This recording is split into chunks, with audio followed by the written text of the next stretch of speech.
Alright, my dears, it's time to get around the fire. Pull up a rock and get your cooking sticks ready. We're going to roast a few marshmallows. In the night. In the dark. Come on, no need to be shy. Getting closer. Snuggle up. It's going to be chilly tonight, and you really don't want to catch your death of cold. That's better. So here we are on the first week of October.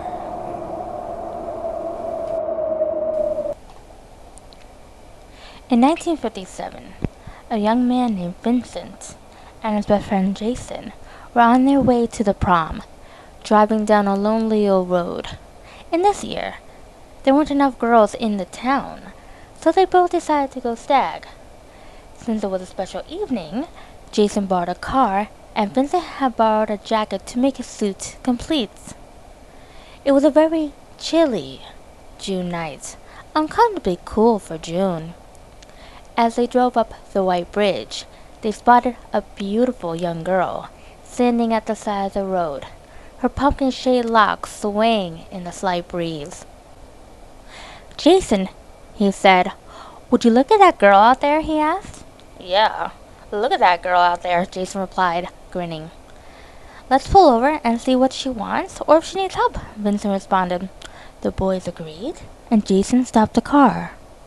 "Miss, would you like a lift?" Vincent asked. "I was hoping to head to my school dance," the sweet voice announced to both lads. They told her they were on their way to a dance as well. So Vincent got out of the car and let the young lady in. It was a cramped car. The young lady snuggled in between the two fellas in the front of the car. Vincent had his arm around the young lady, and that's when he felt a chill for the first time.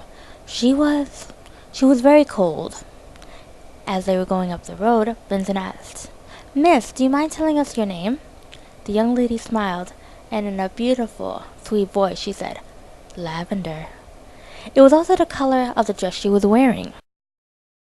The two young men and Lavender got to the local high school. Jason rushed on ahead of them. He went up to the counter to the other fellas. Jason announced, "You won't believe who is coming in." That was when Vincent walked in with Lavender. The music had just started to play. Lavender turned to him and took Vincent into her arms. They had started to dance. They were a sight. Jason's eyes grew wide with complete shock. You see, he remembered Vincent couldn't dance. And yet, Vincent was dancing. And boy, did they dance all night long.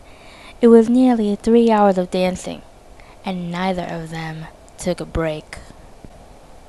It was around midnight, and it was time to go. Jason, who didn't enjoy himself, for it wasn't the prom he planned on, walked up to Lavender and Vincent. Their prom was dying down. "Hey, you two, we need to get going." Jason smiled slightly and marched to get and climb into the car. Vincent and Lavender followed him out. They got into the car, going down the road. Lavender chilled. A real deep chill. That's when Vincent removed his jacket and put it around her shoulders. He held her tight. Boy, is she cold, much more than before. When they got down the white bridge, Jason announced that he was going to cross it. "Lavender, tell me where you live. I'll be happy to drop you off," he said. Jason was glad she made Vincent's night so memorable. Lavender smiled. "It's all right. Thank you, Jason. Could you leave me off here?" she asked. Jason reluctantly stopped the car. She got out of the car, and Vincent was tempted to say several things. "I had an amazing time. Would you like to go out sometime? Will I see you again?" But then he turned to her, looked into her beautiful green eyes, and she kissed him. He forgot what he was going to say. Vincent got back into the car, and they drove away. leaving Lavender on the side of the road. Jason started laughing all of a sudden. Vincent, who knew you could be a Romeo? You forgot to ask Juliet back for your borrowed jacket. Well, we'll come back tomorrow to get it, Vincent replied. We'll find it, Vincent said, replaying the events of the night over in his mind. And they returned the next day. They drove across another white bridge. It was the first time the boys had been to this side of town. There was a row of working family houses. Vincent went to each of the houses, knocking and asking if they knew a young lady named Lavender, and described her. He met with the reply, "I don't." As they continued on their search, most people didn't speak to him, much except for, "I'm sorry, son."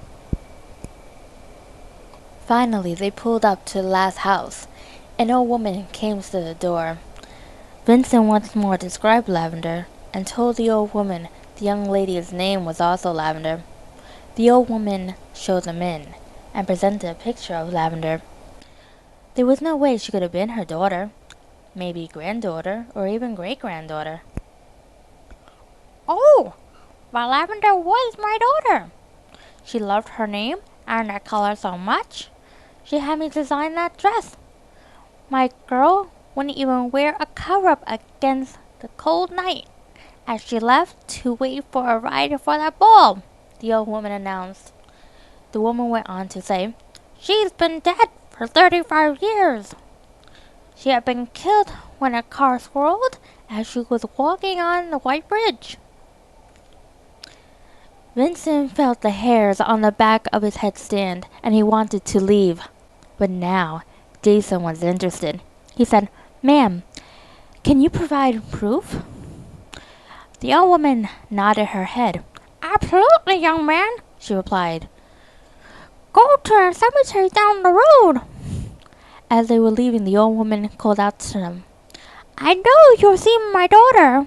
This isn't the first time." The old woman gave a small smile. "I wish just once she would make it home." The two boys nodded their heads. They didn't know what else they could say.